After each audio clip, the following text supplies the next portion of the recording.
I am Ethan Miller, 28 years old, born and raised in Cincinnati, Ohio.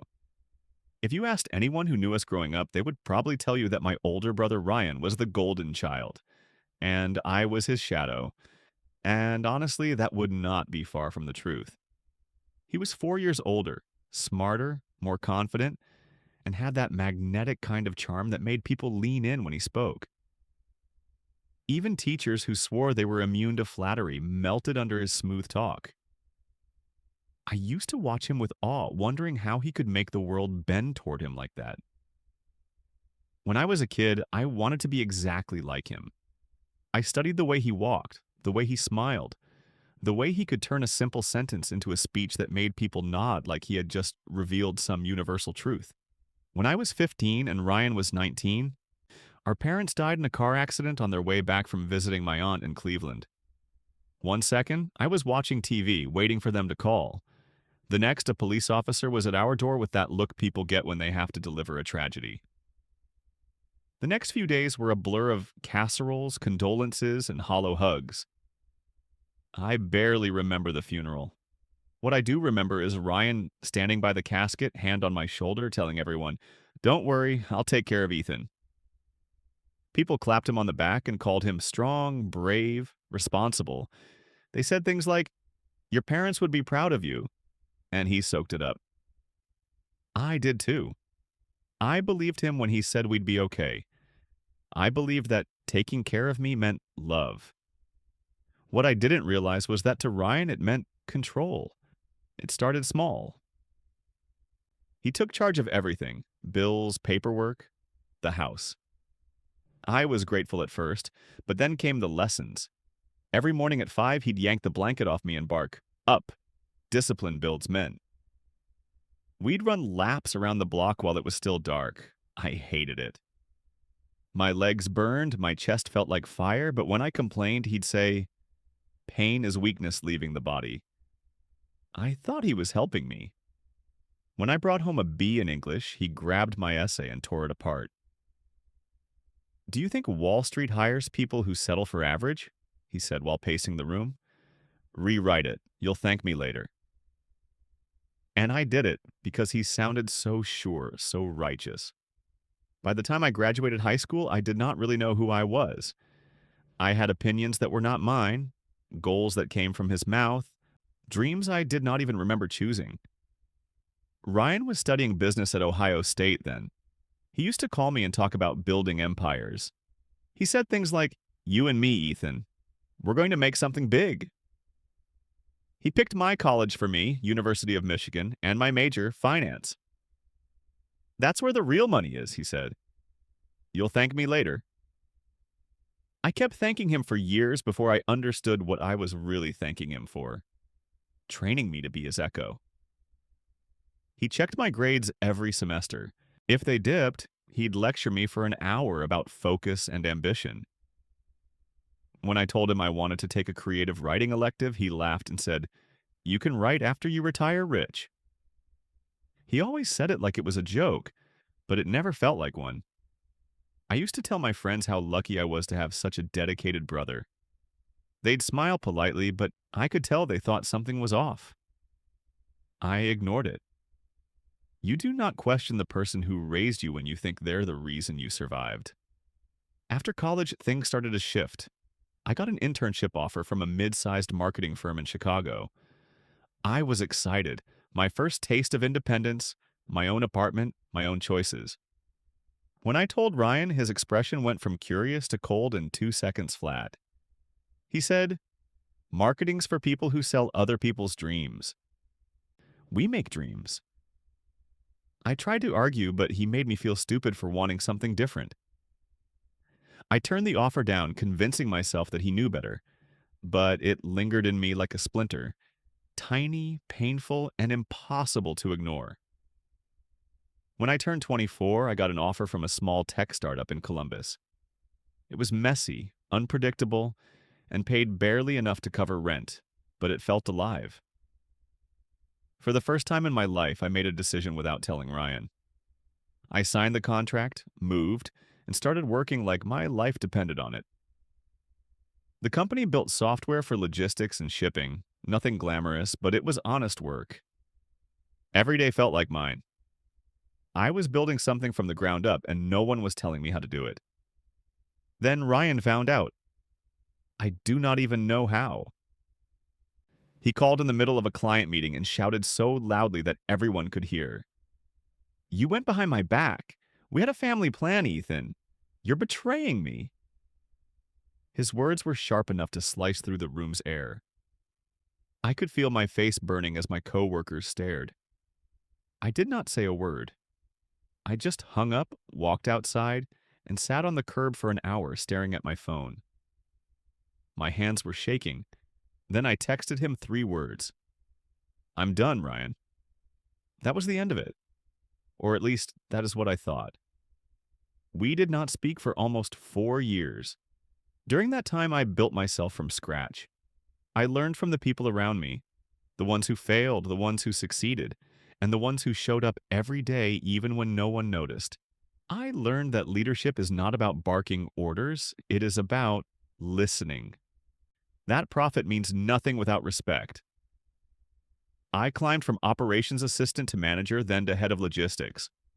I saved money, made connections, and started consulting on the side. At 27, I took the leap and founded my own company, Horizon Freight Analytics. We specialized in optimizing shipping logistics for small Midwest businesses. We were not flashy, but we were transparent, efficient, and fair. Meanwhile, Ryan was building his own empire, Miller Strategic Holdings. His company was everything mine was not: slick, ruthless, loud. His reputation was that of a man who closed deals with intimidation and pressure. His clients both feared and depended on him. He was the kind of businessman who smiled while cutting your throat, metaphorically speaking. He drove a black Audi, wore suits that cost more than my rent, and loved to talk about dominating the market. For a long time, I envied that confidence. Then I started hearing whispers. People who worked with him said he burned bridges faster than he could build them, that he treated partnerships like temporary leverage, that he cared more about power than people. One of my early clients came from his firm. They said, "We used to work with Miller Strategic, but your approach actually listens to what we need." I did not think much of it at first, but that was the beginning. Over the next year, 3 more of his clients left him for me. Not because I chased them, but because he drove them away with arrogance and disrespect. When he finally realized who was behind it, he called again. His voice was calm, too calm. "You think you're better than me?" he asked. I told him, "No, Ryan, I just stopped trying to be you." Then I hung up. That was the real beginning of our silent war. For the next 2 years, I did not even have to fight him directly. His downfall was self-inflicted. His staff turnover skyrocketed. He fired managers weekly, berated employees in front of clients, and made enemies out of investors. My company grew without needing to sabotage him. The irony was brutal.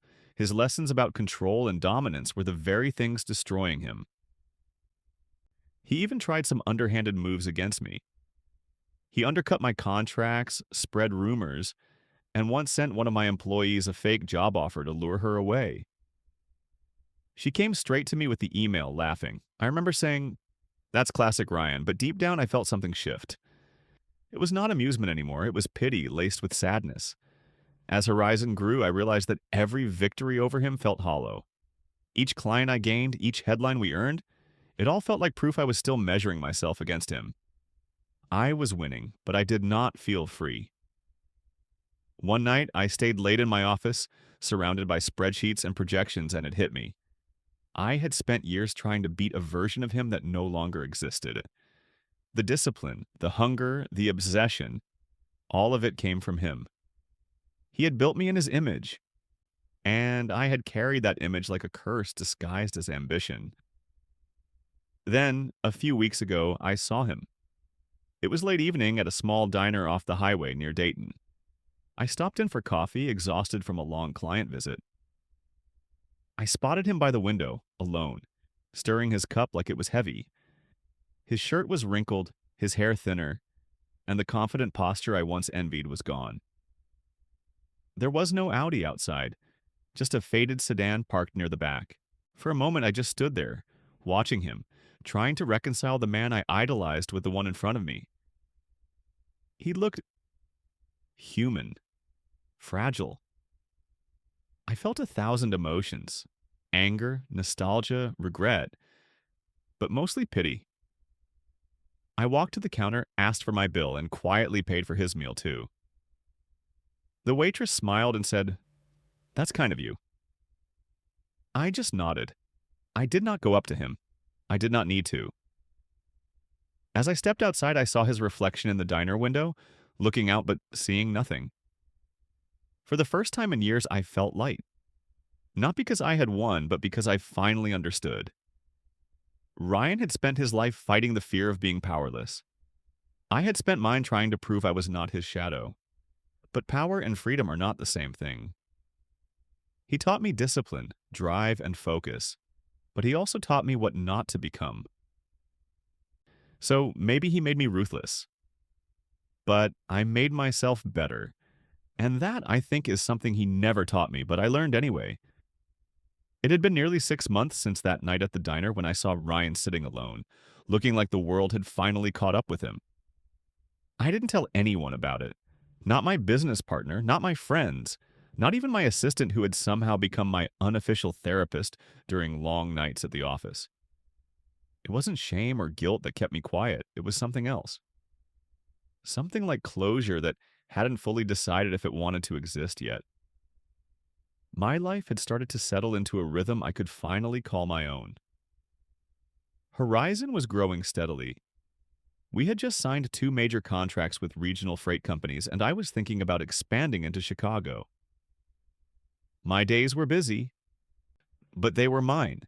My team respected me not because I barked orders or flaunted success, but because I listened. They joked that I was the anti-Miller, a reference to my brother's reputation that still lingered in the Midwest business circuit like cigarette smoke in a diner. I laughed along, though part of me winced every time his name came up. I didn't want to keep living in comparison to him, even in opposition. It was late one evening when his name appeared in my inbox again after years of silence. The subject line was blank. My first thought was that it was some kind of spam, a phishing attempt from a random address that happened to use his name. But the moment I opened it, the weight in my chest told me it was real. The message was short, just one line. "I don't expect forgiveness, but I'm glad you made it." That was it. No greeting, no sign-off, no attempt to reopen old wounds. Just that single raw sentence. I stared at it for hours, the words replaying in my head like a voice I hadn't heard in a long time but still knew by heart. It was strange how familiar his tone felt, even through plain text. I could almost hear the quiet resignation behind it, the kind that comes after years of fighting battles no one wins. I didn't respond right away. Part of me wanted to delete it, to pretend I had never seen it, to let the silence remain the clean break it had become. But another part of me, maybe the younger version who still looked up to him, didn't want to erase that small gesture. For the next few days, I kept opening the email, rereading it like a confession I wasn't ready to acknowledge. I wondered what had made him send it. Was it guilt? Pride swallowed? Or maybe he just wanted to know if I'd respond at all. In those days after the email, I found myself remembering moments I hadn't thought about in years. The early mornings running through the cold Cincinnati air, his hand on my shoulder at our parents' funeral, the way he used to ruffle my hair when I got something right before he started seeing me as competition instead of family. Those memories used to sting. This time, they felt like watching an old movie I'd once loved but outgrew. Familiar but distant. A week passed before I finally wrote him back. It wasn't dramatic or emotional. I didn't have it in me to pour my heart into something that fragile. I typed out one sentence and stared at it for a long time before hitting send. "Thanks for starting me on the path, even if I had to finish it alone." That was all. No expectation of a reply. No olive branch, no apology. Just acknowledgement. It was strange how quiet the world felt afterward, as if something heavy had finally rolled off my chest. I went for a long drive that evening, no destination in mind. I passed through the old neighborhood where we grew up. The house we lived in after our parents died was still standing. Same white porch, same chipped mailbox. Someone else lived there now. I parked across the street and just watched it for a while. It looked smaller than I remembered, like every childhood home eventually does when you've spent too long trying to escape it. I thought about how Ryan used to stand in that doorway, lecturing me about discipline and ambition, about being strong and unbreakable. I used to think he was made of iron. Now I understood that all that hardness was fear wearing armor. The man who once seemed invincible had spent his whole life terrified of losing control. And I had spent mine terrified of disappointing him. Over the next few weeks, I caught myself wondering what his life looked like now. Was he still running Miller Strategic? Was it even still standing? I had heard rumors that he'd lost investors and was scaling down operations. Some said he'd left the company entirely. I didn't check. For the first time, I wasn't curious out of rivalry. I just hoped he had found some kind of peace. There was a time when the thought of him failing would have given me a sense of satisfaction. Now it only made me tired. I had already spent too many years chasing validation that didn't matter anymore. I realized that success had always been the language we both used to talk about love. He expressed it through control. I sought it through independence. But underneath all that ambition was the same unspoken truth. We were just two brothers who had never learned how to grieve properly. Every once in a while, I'd catch myself checking my inbox again, half expecting another message from him. None came. And yet, that one email felt enough. It wasn't a reunion or redemption arc. It was something quieter. The kind of peace that comes not from forgiveness, but from understanding. In the months that followed, I started changing how I ran things at Horizon. I gave my managers more autonomy, stopped micromanaging every little detail. I caught myself sometimes using his old phrases, the ones I used to hate. Discipline builds results. Control your direction before it controls you. But when I said them now, they didn't sound like him. They sounded like lessons that had been reshaped through time, softened by empathy instead of sharpened by pride. I realized that despite everything, part of me would always be his student. The difference now was that I finally knew which lessons were worth keeping and which ones belonged to his ghost, not mine. A few nights ago, I opened his email again, just to read it one more time. It was still there, sitting quietly in my inbox like a letter from another life. I didn't know if he'd ever write again or if I'd ever want to meet him face to face. But for the first time in a decade, the thought didn't fill me with resentment. It just felt still, like a storm that had finally run out of wind.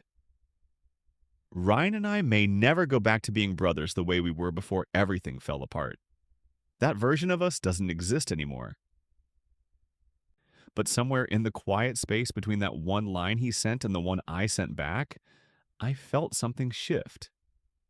It wasn't forgiveness or closure, it was something simpler. Recognition.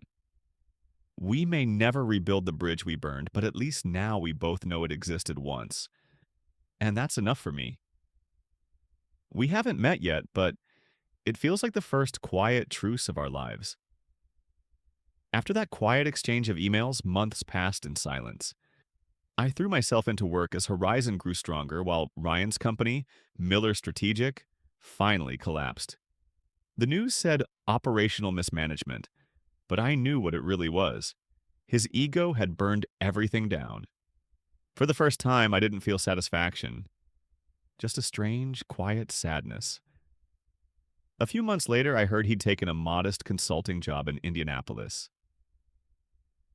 Humble work for a man who once measured worth and power. Then, one evening, he called. His voice was softer, almost unsure. He said he was learning a lot and asked how I managed to keep people loyal. I told him I just treated them like people.